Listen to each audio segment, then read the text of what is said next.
ஆதம் அலைஹிஸ்ஸலாம் அல்லாஹ் தஆலா படைக்கக்கூடிய நேரத்தில் படைத்த உடனே அவர்கள் பேசிய வார்த்தை என்ன என்பதை பற்றி நபி ஸல்லல்லாஹு அலைஹி வஸல்லம் அவர்கள் சொல்லி காட்டுவார்கள். லம்மா கலகல்லாஹு ஆதம அத்தஸ, அல்லாஹ் தஆலா ஆதம் அலைஹிஸ்ஸலாம் அவர்களை படைத்து அவர்களுக்கு மத்தியில் ரூஹ் ஊதின உடனே அந்த ரூஹ் தலையை போய் அடைந்தவுடன் அவர்களுக்கு தும்மல் ஏற்பட்டது. அவர்கள் தும்மிவிட்டார்கள்.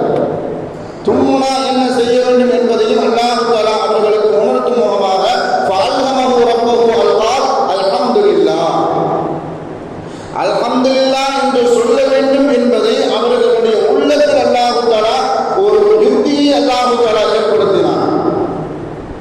அந்த உடனே ஆதம் அலைஹிஸ்ஸலாம் அவர்கள் அல்ஹம்துலில்லாஹ் என்ற வார்த்தையை உபயோகப்படுத்தினார்கள்.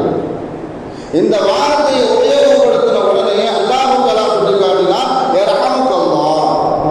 அதனால தான் நபி ஸல்லல்லாஹு அலைஹி வஸல்லம் அவர்கள் ஒரு மனிதனுக்கு செய்யக்கூடிய இஸ்லாத்தினுடைய கடமைகளில் ஒரு மனிதன் ஒரு மூமின் இன்னொரு மூமினுக்கு செய்யக்கூடிய கடமைகளில் பிரதானமான கடமை, யாராவது நம் பக்கத்தில் இருந்து தும்பிவிட்டு அல்ஹம்துலில்லாஹ் என்று சொல்லிவிட்டால், அல்ஹம்துலில்லாஹ் சொல்வது சுன்னத்து, ஆனால் யர்ஹமுக்கல்லாஹ் என்று சொல்வது கடமை என்பதாக நபி ஸல்லல்லாஹு அலைஹி வஸல்லம் அவர்கள் நமக்கு உணர்த்தினார்கள். அது அல்லாஹ் தஆலா யர்ஹமுக்கல்லாஹ் மனிதன் முதலாக படைக்கப்பட்ட ஆதம் அலைஹிஸ்ஸலாம் அவர்கள் சொன்ன வார்த்தை அல்ஹம்துலில்லாஹ். அது அரபி. அது மாத்திரமல்ல, முதலாக படைக்கப்பட்ட மனிதனிடத்தில் அல்லாஹ் சொன்ன வார்த்தை யர்ஹமுக்கல்லாஹ். இதனால தான் நபி ஸல்லல்லாஹு அலைஹி வஸல்லம் அவர்கள் சொல்லி காட்டுவார்கள், ஃபலிதாலிக யர்ஹமுஹு வ கலபஹு, அல்லாஹ்வுடைய கோபத்தை விடவும் அல்லாஹ்வுடைய கருணை முந்திவிட்டது. மனிதனை பார்த்து அல்லாஹ் தஆலா சொன்ன வார்த்தை என்னுடைய ரஹமத்து உன் மீது ஆகிவிட்டது என்பதாக, இந்த வார்த்தை அல்லாஹ்வுடைய கோபத்தை விடவும் அவனுடைய ரஹமத்து முந்திவிட்டது என்பதாக ஸல்லல்லாஹு அலைஹி வஸல்லம் அவர்கள் சொல்லி காட்டுவார்கள்.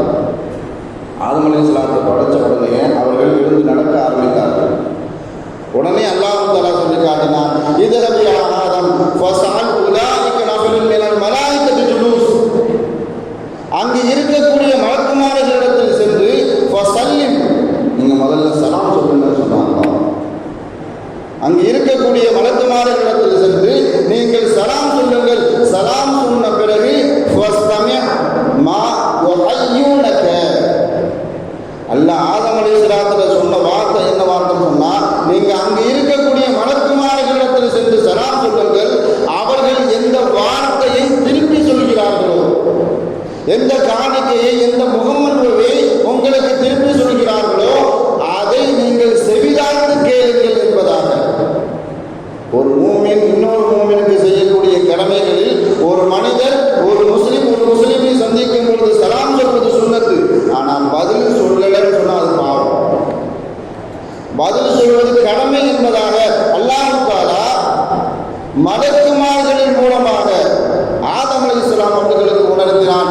எப்படி உணர்த்தினான் சொன்னால், ஃபஸ்தமிஅ யஹய்யுனக, அவர்கள் உங்களுக்கு எதை இந்த செய்தியை திருப்பி சொல்கிறார்களோ அதை கால்தாழ்த்து கேளுங்கள். ஏனென்று சொன்னால், ஃபஇன்னஹா தஹய்யதுக தஹய்யு ذُرِّيَّتُكَ, அதுதான் உங்களுக்கும் முகமது, உங்களுடைய சந்ததிகளாகிய பின்னாடி வரக்கூடிய உங்களுடைய மனிதர்களுக்கும் உங்கள் மூலமாக வரக்கூடிய எல்லா மனிதர்களுக்கும் அதுதான் திருப்பி சொல்லக்கூடிய சலாம் என்பதாக மலக்குமார்கள் அஸ்ஸலாமு அலைக்கும் என்று சொன்ன உடனே வ அலைக்கும் ஸலாம் வ ரஹ்மத்துல்லாஹ் என்ற வார்த்தையை திருப்பி கூறினார்கள் மலக்குமார்கள். இதைத்தான் ஆதம் அலைஹிஸ்ஸலாம் அவர்கள் மூலமாக முழு உம்மத்திற்கும் ஸல்லல்லாஹு அலைஹி வஸல்லம் அவர்கள் சொல்லி காட்டினார்கள். எந்த அளவுக்கு சொன்னா, காஃபிர்கள் கூட அந்த காலகட்டத்தில் முஷ்ரிக்கீன்கள் காஃபிர்கள் நபி ஸல்லல்லாஹு